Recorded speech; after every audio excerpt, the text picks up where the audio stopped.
sommes dans le compartiment des poussins.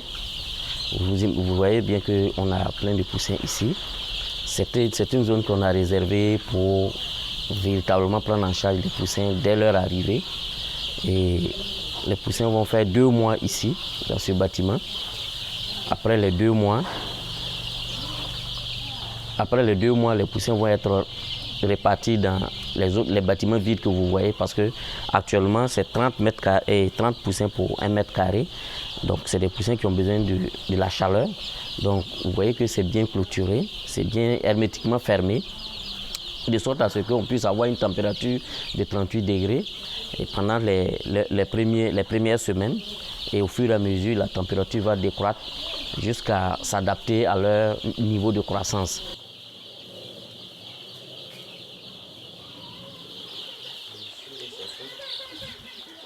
Cette activité, d'abord, je l'ai mûrie depuis la tendre enfance, parce que l'élevage, c'est vraiment ma passion. Ça, même quand j'étais petit, j'avais quelques poulets en Côte d'Ivoire. Dans notre cour, mon papa c'est un commerçant, mais j'avais quelques poulets. Un jour, je me suis dit, bon voilà, je me lance maintenant dans mon projet. Et j'ai acquis 10 poussins. J'aurais dû appeler la ferme 10 poussins. Et c'est un ami, Zida Youssouf, qui m'a acheté les 10 poussins. Mais je n'avais pas les 10 000 francs sur moi. J'ai commencé avec les coquelets, c'est-à-dire ce n'est pas les pondeuses. Donc j'ai commencé avec les 10 poussins. Après c'est 50. Et ainsi de suite, je suis parti à 200 poussins. Mais les locaux que vous voyez ici, ce n'était pas en parpaing, hein. C'était en banco. Nous avons commencé en banco. Et au fur et à mesure, on a cassé le premier bâtiment. Quand nous avons eu la rentabilité de la vente des coquelets, on a fait un premier bâtiment. Et quand on a fait ce premier bâtiment, on a cassé le deuxième bâtiment en banco. Et ainsi de suite, jusqu'à ce qu'on soit à ce niveau. Heureusement, l'administration publique a opté pour la journée continue. Donc, légalement, à partir de 16 h, en fonction des jours, à partir de 16 h, je suis libre de l'administration publique. Et le premier réflexe, c'est de courir dans mon poulailler.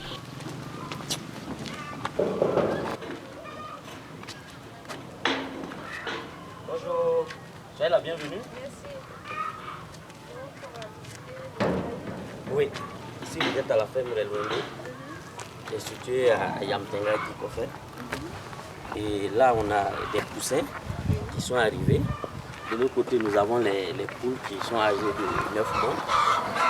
Donc, je vous présente une épouse, Madame Blanco, qui s'occupe du volet suivi de proximité de la ferme avec le personnel d'ici. Il y a mon épouse qui est un soutien indéfectible, parce qu'elle est à la fois vétérinaire et chargée de la commercialisation. Toutes poules, quand on les prend, elles ont une pique de ponte, une période où ça augmente beaucoup. C'est pourquoi on étudie les périodes avant de prendre les poussins. C'est-à-dire que quand vous prenez des poussins et que la pique de ponte tombe au niveau de la chaleur, c'est une perte pour vous, parce que ça va régresser. Pendant la chaleur, elles ne mangent pas, elles boivent plus d'eau que la nourriture. Et on constate qu'à cette période-là, les œufs là sont beaucoup fragiles. Il y a beaucoup de femmes qui ne veulent pas faire ça parce que c'est salissant. Tu es là parmi des poules et tout. J'ai mes camarades, même mes promotionnaires, quand on a fini, qui m'ont dit, bon, que toi tu grouilles avec les poules. J'ai dit, bon, c'est une activité passionnante. On se donne à ça et puis bon, il n'y a pas meilleure activité que ça. Dans les œufs, on a plusieurs calibres, c'est-à-dire dans la commercialisation. Au départ, je dirais non. Je n'avais pas cette passion parce que moi, ma vision, c'était de finir mes études et puis de travailler dans une banque ou dans une compagnie d'assurance. Mais bon, c'est de façon progressive que cette activité, la passion m'est venue parce que, étant donné que lui n'a pas le temps pour gérer l'activité et ensemble avec un petit frère, nous essayons de relever le défi et de l'aider. Bon, la passion est venue progressivement.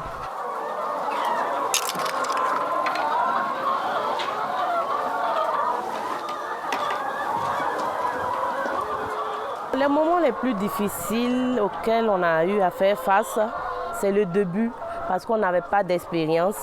Et au Burkina, ce qui est dommage, c'est que même les meilleurs agriculteurs ne partagent pas leurs connaissances. Il a fallu qu'on parte sur le net. Et quand je vois, par exemple, qu'il y a certaines choses que je ne maîtrise pas, j'essaie d'aller sur le net, j'essaie de mettre quelques maladies des poules, j'essaie de découvrir quelles sont les maladies des poules, quelles sont les situations auxquelles on peut faire face quand on a un cheptel de poules pondeuses, quand une poule ne mange pas, quelle peut être la cause et tout. Et c'est ce qui m'a permis en tout cas de connaître beaucoup sur les poules pondeuses.